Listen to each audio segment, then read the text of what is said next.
Jésus-Christ crucifié, voilà quelle est ma force et ma vigueur.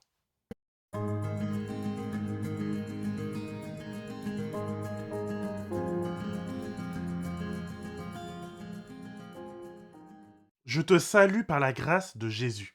À toi qui cherches, à toi qui labeurs, à toi qui soupires après des jours meilleurs, à toi qui marches jour après jour, en sachant que tu n'es peut-être pas à ta place, que quelque chose au fond de toi ne tourne pas rond.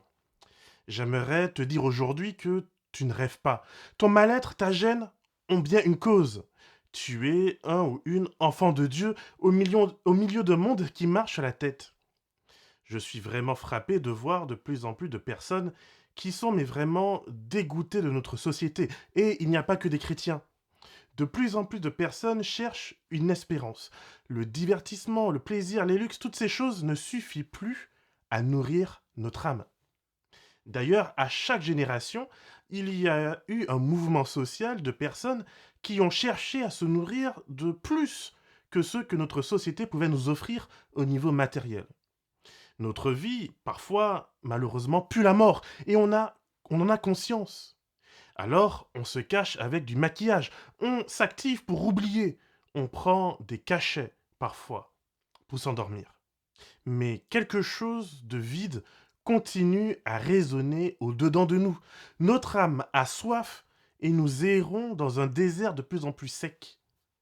Le plus dramatique dans tout cela, c'est que même à l'église, on ne trouve pas l'eau qui désaltère. Lorsqu'on regarde les autres gesticuler et professer des fois qui déplacent des montagnes, tandis que nous, on reste vide à l'intérieur. Ça fait mal. Pourtant, on veut y croire, mais rien à faire. On prie, on jeûne, on pleure, et pourtant, rien ne se passe. Le silence, le vide. Il y a quelque chose qui cloche, et notre vie spirituelle, comme notre vie matérielle, continue à sentir la mort. Alors aujourd'hui, j'aimerais te dire que si c'est ton cas, ne désespère pas. Il y a une raison à cela. Et pour le comprendre, je t'invite à lire et à étudier le chapitre 15 de la première lettre aux Corinthiens. Dans ce chapitre, Paul parle de manière très franche, très cash. Il présente les choses clairement et il nous met en quelque sorte au pied du mur. Cela peut bien sûr être inconfortable, mais cela est aussi extrêmement salutaire. Vois-tu, la foi, c'est comme une relation de couple. Il faut du temps, il faut être patient et surtout, il faut faire preuve de fidélité afin de découvrir la profondeur de notre relation. L'amour coup de foudre, c'est beau, c'est bon, mais ultimement, il n'est pas si rare puisqu'il dépend davantage de notre capacité à placer l'autre sur un piédestal que de la relation et de sa profondeur. Et c'est justement dans une telle relation de fidélité à laquelle Paul souhaite nous inviter à nous impliquer, à nous engager. Au début du chapitre 15 de la première lettre aux Corinthiens, l'apôtre nous rappelle l'incontournable nécessité d'être fidèle. Voici ce qu'il dit. Je vous rappelle, frères et sœurs, l'évangile que je vous ai annoncé, que vous avez reçu et dans lequel vous tenez ferme. C'est aussi par lui que vous êtes sauvés si vous le retenez dans les termes où je vous l'ai annoncé. Autrement, votre foi aurait été inutile. Tenir ferme l'évangile, cela signifie le conserver. L'idée ici dans le grec est d'empêcher à quelque chose de changer d'état. Par exemple, il s'agit d'empêcher la fuite dans un récipient. Ou alors, il s'agit d'empêcher que la nourriture ne vienne à tourner, à gâter. Nous l'avons vu dans la capsule précédente. Le christianisme qui annonce la mort du Fils de Dieu sur la croix est quelque chose de fou, de difficile, de scandaleux. C'est quelque chose qui est inadmissible, voire même risible pour de nombreuses personnes aujourd'hui. C'est la raison pour laquelle, siècle après siècle après siècle, les humains se sont efforcés de l'adapter pour rendre ce message moins gênant. Et malheureusement, nous aussi les croyants, nous tombons dans ce piège. Mais à chaque fois, cela a eu des conséquences terribles. Soit nous avons essayé d'éliminer la bonté et la grâce de Dieu au profit de son jugement et de sa colère, ce qui a causé et qui cause encore aujourd'hui beaucoup de souffrance. Soit nous avons essayé d'éliminer la justice de Dieu au profit d'un amour mielleux, mais qui au final correspond à un amour toxique et qui souvent est à sens unique. Soyons francs, Si on se faisait traiter ne serait-ce que par un huitième de ce qu'on fait à Dieu, on ne resterait pas personnellement dans une telle relation.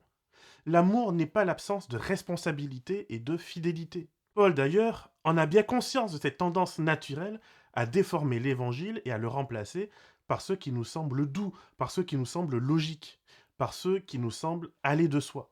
C'est la raison pour laquelle il nous invite à la fidélité, à la loyauté. Être fidèle et loyal, c'est rester ferme même quand les choses sont difficiles, même quand j'ai l'impression de ne plus ressentir de l'affection, de l'amour, des sentiments pour une personne. Alors c'est là où la fidélité et la loyauté prennent le pas, prennent le dessus pour me laisser attacher à l'autre.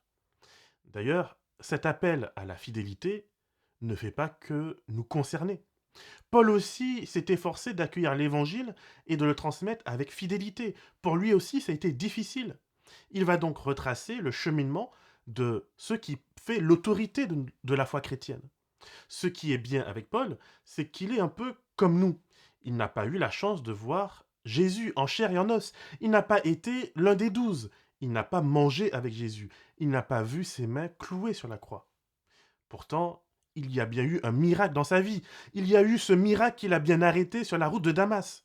Mais ce n'était là que le début. Pour toute personne qui pense qu'il suffit d'avoir l'Esprit Saint et ensuite on devient autosuffisant, on n'a besoin de rien ni de personne, eh bien détrompez-vous. Paul a eu besoin d'humilité pour recevoir l'instruction. Il a reçu le témoignage de celles et de ceux qui ont vu le Christ ressuscité. Malgré le miracle sur le chemin de Damas, Paul a dû accepter d'écouter les apôtres, d'étudier leurs témoignages et surtout de le conserver. Il aurait pu pourtant s'autoproclamer prophète et dire ce qui lui plaisait. Après tout, il a vu Jésus dans une vision. Ce qui aurait été pour lui facile à entendre, il aurait pu le prêcher. Mais sa loyauté lui a fait choisir de prêcher la croix, aussi stupide et aussi difficile que cela ait pu paraître dans sa vie. Voici ce qu'il nous dit. Je vous ai transmis avant tout le message que j'avais moi aussi reçu. Christ est mort pour nos péchés, conformément aux Écritures. Il a été enseveli et il est ressuscité le troisième jour, conformément aux Écritures. Ensuite, il est apparu à Céphas, puis aux 12. Après cela, il est apparu à plus de 500 frères et sœurs à la fois, dont la plupart sont encore vivants et dont quelques-uns sont morts. Je reprends cela. Christ est mort pour nos péchés, conformément aux Écritures. Mais puisque Paul fait partie des premiers à écrire ce qui deviendra le Nouveau Testament, il fait bel et bien référence ici à l'Ancien. Quand Paul parle des Écritures, pour lui, il s'agit de la première alliance. Donc, quand Paul parle de Christ qui est mort pour nos péchés, il ne peut, selon moi, faire que référence à une seule chose. Il me semble impossible que Paul puisse penser à autre chose, tellement le système sacrificiel est omniprésent dans les textes sacrés du judaïsme. Mais également, ce système sacrificiel est quotidien dans la vie de tout juif du premier siècle. Alors oui, moi le premier, Jésus, fils de Dieu, mourant sur une croix pour couvrir les péchés du monde, ça me choque comme tout le monde. Comment un Dieu tout-puissant et un Dieu tout amour n'aurait-il pas pu trouver une autre solution pour enlever nos péchés? Vraiment, il y a là un mystère que Dieu seul pourra un jour résoudre. Mais relis avec attention ce passage. Lis et relis et dis-moi si vraiment je me trompe. Mais il me semble impossible d'écarter, comme on le fait si aisément aujourd'hui, une mort sacrificielle du Christ. Ou alors, peut-être que on ne lit pas le même testament. Paul, dans ce passage, nous explique, il me semble assez clairement, que Jésus n'a fait que suivre le programme. Il a suivi les prophéties à la lettre. Il est mort, il a donné sa vie, car il était l'agneau qui couvre les péchés du monde. Alors c'est vrai, et je suis le premier à le dire, l'Ancien Testament est incapable d'expliquer entièrement et complètement l'action du Christ. D'ailleurs, même le Nouveau échoue à le faire parfaitement. Mais de là à nier cette part centrale du ministère du Christ, c'est selon moi vider la croix de son sens. Tu vois, à l'époque de Paul, les gens éduqués, qui avaient appris dans les grandes écoles, pensaient qu'à la mort d'une personne, son esprit était libéré des contraintes du corps afin d'atteindre son plein potentiel.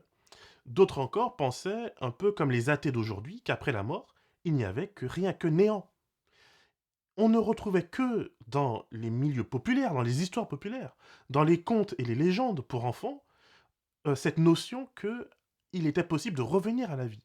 Du coup, quand Paul arrive avec le message de l'évangile qui promet une résurrection dans la chair, il passait pour l'idiot du village. Il passait pour un populiste, pour un ignare bon qu'à raconter des histoires à faire peur aux enfants.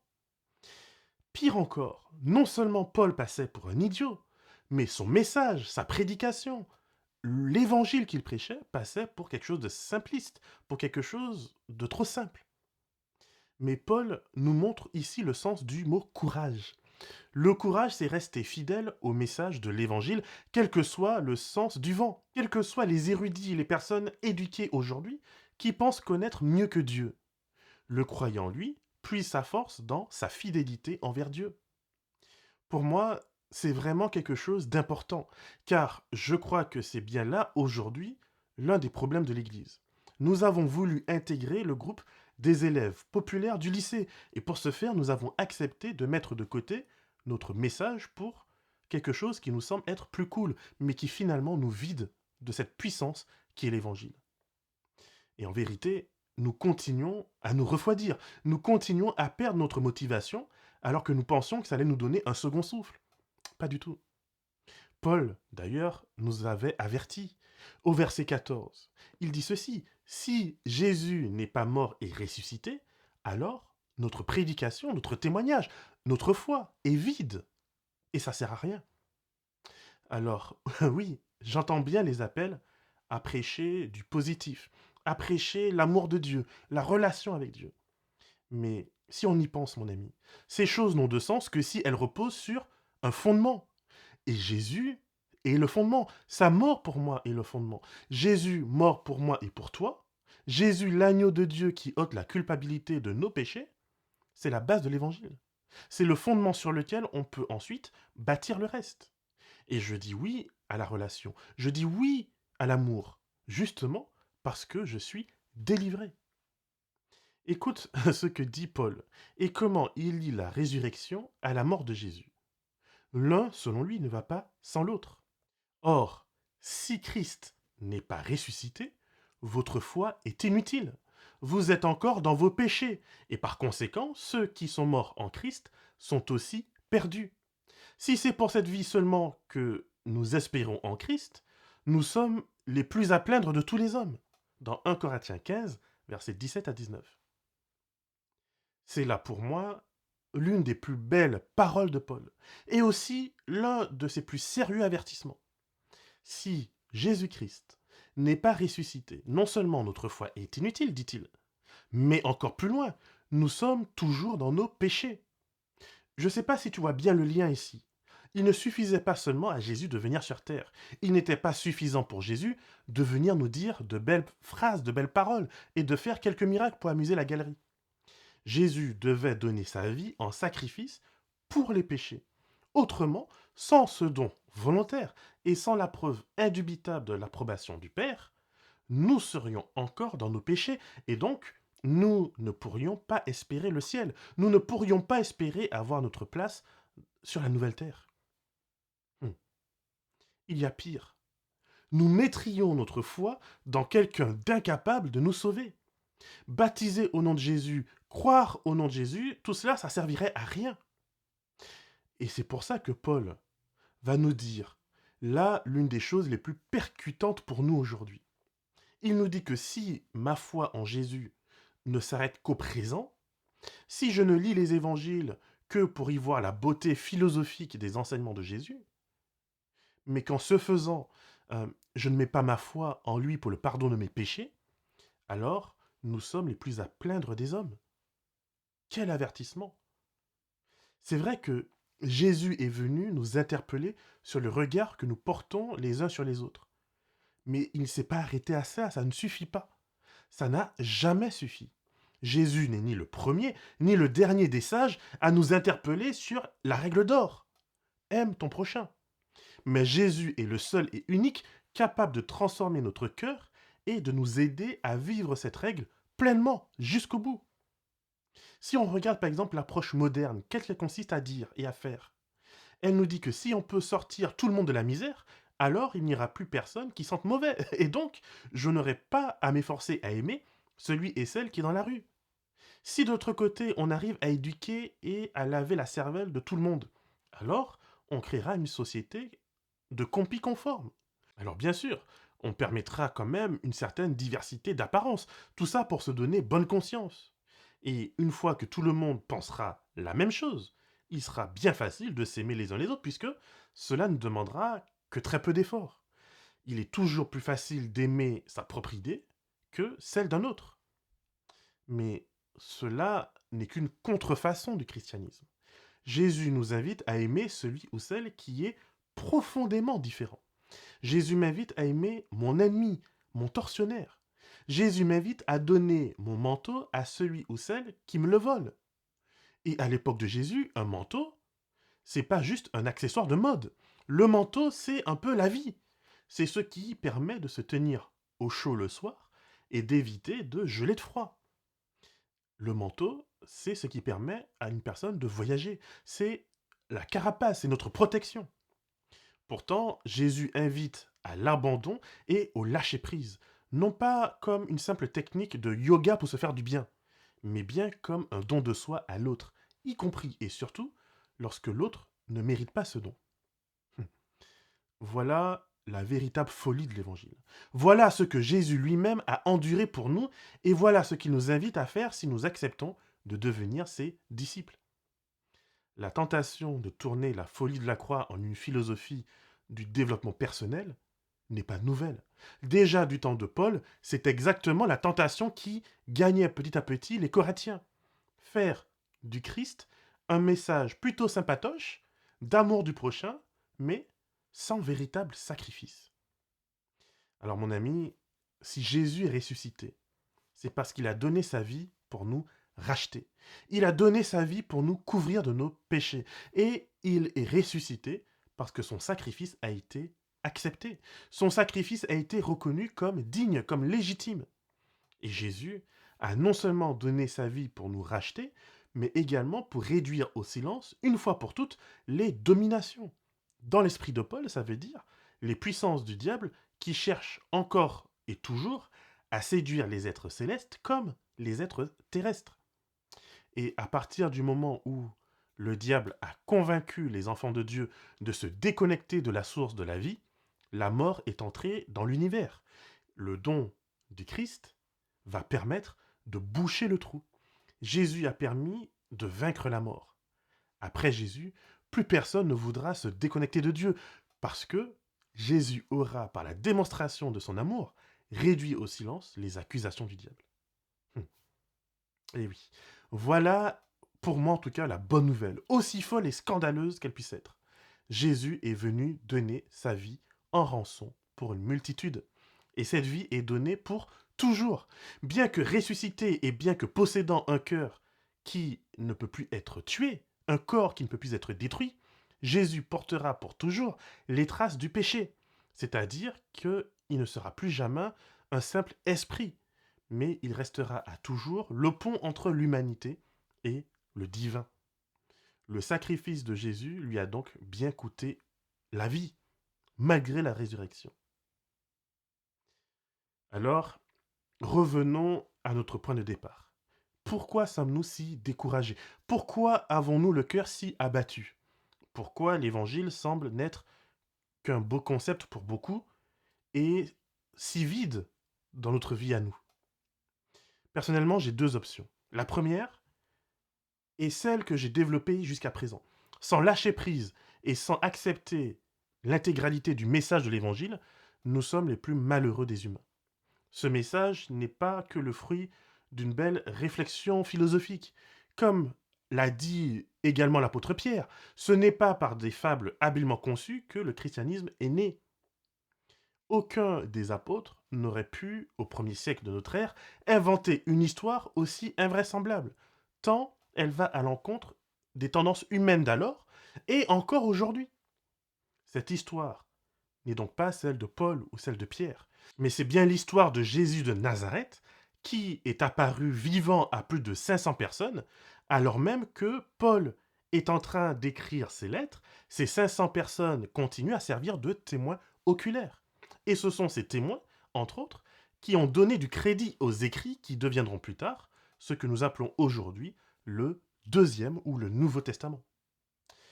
Tu as donc le choix d'y croire et de préserver la fidélité de ce témoignage et donc de sa puissance. Ou alors, tu peux choisir de croire en ce qui aujourd'hui te semble le plus facile, le plus intelligent. Mais tôt ou tard, sache une chose, tu te rendras compte que ta foi n'a plus d'énergie, n'a plus de pile, qu'elle est en panne d'essence. La deuxième option, c'est que je pense nous avons souvent une mauvaise conception de la foi. Nous pensons que la foi, c'est une sensation de grandeur, d'excitation, d'un zèle, de feu. On écoute les témoignages missionnaires et on se demande mais pourquoi nous, on ne vit rien alors même que on a décidé d'être le plus fidèle possible au témoignage de Jésus. Alors, si c'est ton cas, laisse-moi te rappeler les paroles du Christ que l'on retrouve dans Matthieu 7. Voici ce qu'il dit. Ceux qui me disent Seigneur, Seigneur n'entreront pas tous dans le royaume des cieux, mais seulement celui qui fait la volonté de mon Père céleste. Beaucoup me diront ce jour-là, mais Seigneur, Seigneur, n'avons-nous pas prophétisé en ton nom? N'avons-nous pas chassé des démons en ton nom? N'avons-nous pas fait beaucoup de miracles en ton nom?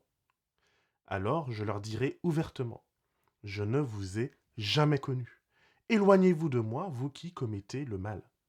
C'est pourquoi, toute personne qui entend ces paroles que je dis et les met en pratique, je la comparerai à un homme prudent qui a construit sa maison sur le rocher.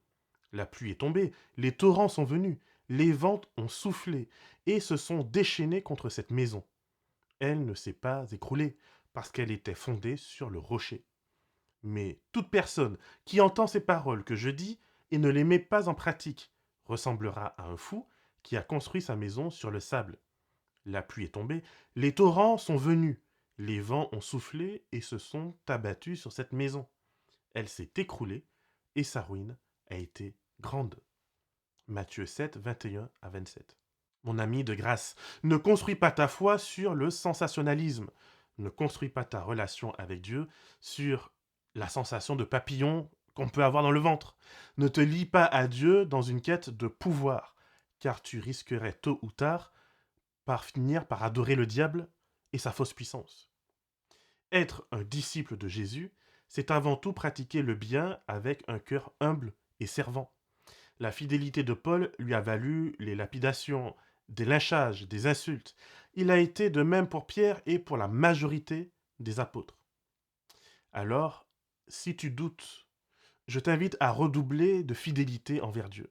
Garde précieusement sur ton cœur le témoignage de ces apôtres et des témoins. Et tu verras que petit à petit, les yeux de ton cœur s'ouvriront et que tu comprendras la beauté du plan de salut que Dieu a prévu pour toi. Que le Seigneur te garde et te bénisse et qu'il fasse de toi une source de bénédiction pour l'éternité.